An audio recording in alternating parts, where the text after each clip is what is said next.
রাসূল পাক সাল্লাল্লাহু আলাইহি ওয়াসাল্লাম মেরাজ গেলেন। কোথায় গেলেন?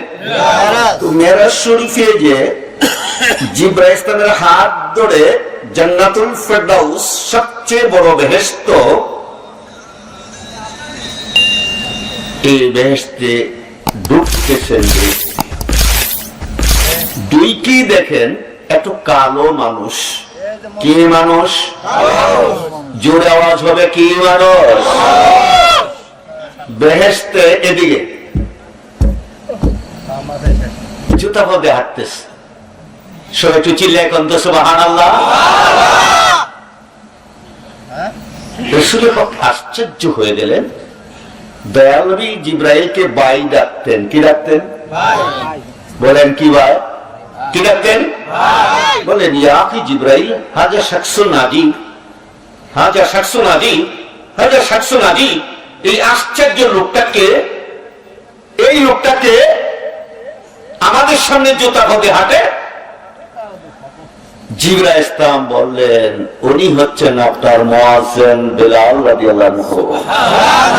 আওয়াজ করেন সুবহানাল্লাহ।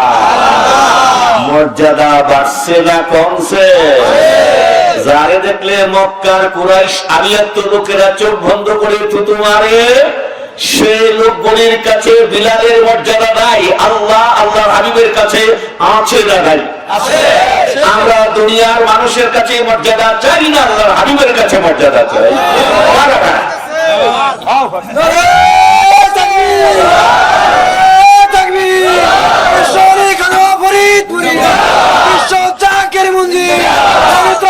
ইসলামী দল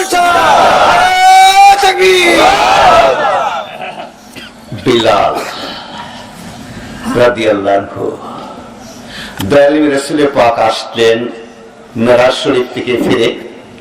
বিলাল রাদিকে ডাকলেন, আমার কাছে আসছে, আরেকটু কাছে, আরেকটু কাছে। তোমার কান আমার মুখ মোবারকের কাছে। বিলাল ভয়ে তত্তর করে কাছে, না জানি কি অপরাধ, না জানি বলছে। বিলাল কাছে ডাকলাম, ভয় পাইলাম।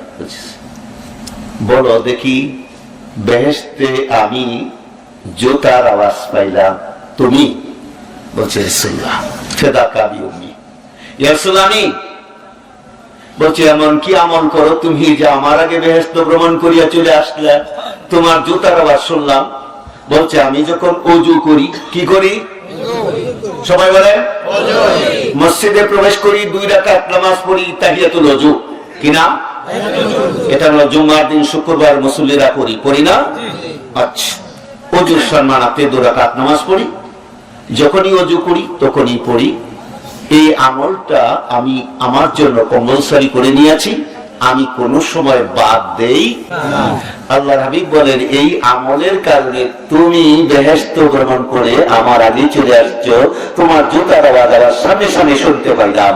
বিলাল শোনো, বেহেশতে যখন যাব তুমি আমার আগে বেহেশতে চলে যাবা। যখন সুবহানাল্লাহ। মর্যাদা বাড়ে না কমে? বাড়ে না কমে? এটাকে বাংলা ভাষায় বলে সৎসঙ্গ স্বর্গবাস, অসৎসঙ্গ। আজ ছেলে মেয়েরা যে শেষ হলো, এর কারণ তাদের সঙ্গ ভালো না। তাই আল্লাহ